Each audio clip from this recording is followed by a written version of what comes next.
ಹೊರ ರಾಜ್ಯ ಕೇರಳದ ವಯನಾಡಿನಲ್ಲಿ ನಿರಂತರ ಮಳೆ ಸುರಿಯುತ್ತಿರುವ ಕಾರಣ ನಂಜನಗೂಡಿನ ಕಪಿಲಾ ನದಿಗೆ ಭಾರೀ ಪ್ರಮಾಣದ ನೀರು ಹೊರಬಿಡಲಾಗಿದೆ. ಕಳೆದ 3-4 ದಿನಗಳಿಂದ ನಿರಂತರವಾಗಿ ಪ್ರತಿದಿನ 20,000 ಕ್ಯೂಸೆಕ್ ನೀರು ಕಬಿನಿ ಜಲಾಶಯದಿಂದ ಕಪಿಲಾ ನದಿಯ ಮೂಲಕ ಹೊರಬಿಡಲಾಗುತ್ತಿದೆ.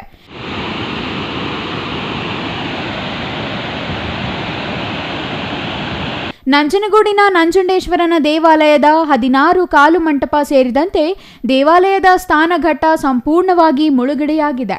ದೇವಾಲಯಕ್ಕೆ ಆಗಮಿಸುವ ಭಕ್ತರು ಯಾವುದೇ ಕಾರಣಕ್ಕೂ ನೀರು ಕಡಿಮೆಯಾಗುವ ತನಕ ಕಪಿಲಾ ನದಿಯ ದಡಕ್ಕೆ ತೆರಳದಂತೆ ದೇವಾಲಯದ ಆಡಳಿತ ಕಾರ್ಯನಿರ್ವಾಹಕ ಅಧಿಕಾರಿ ಆದೇಶದ ಮೇರೆಗೆ ಪ್ರವೇಶ ಮಾಡದಂತೆ ನಿರ್ಬಂಧಿಸಲಾಗಿದೆ.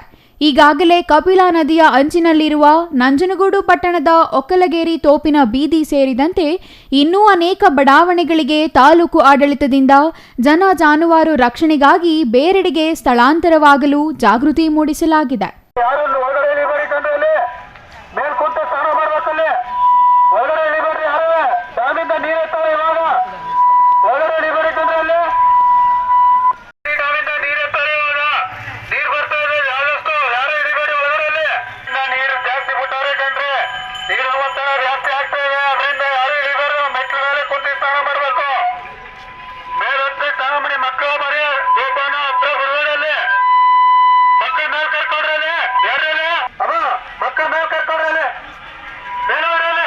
ರಾಜ್ಯದಲ್ಲಿ ಇನ್ನೂ 3-4 ದಿನಗಳ ಕಾಲ ಮಳೆಯ ಪ್ರಮಾಣ ಹೆಚ್ಚಿರುವುದರಿಂದ ಮೈಸೂರು ಜಿಲ್ಲಾ ಆಡಳಿತ ಕಪಿಲಾ ನದಿಯ ಅಂಚಿನಲ್ಲಿರುವ ಜನವಸತಿ ಪ್ರದೇಶಗಳಿಗೆ ಜಾಗೃತಿಗಾಗಿ ಧ್ವನಿವರ್ಧಕಗಳ ಮೂಲಕ ಎಚ್ಚರಿಕೆ ನೀಡಲಾಗುತ್ತಿದೆ. Kumar, CTV news, Nanjangud.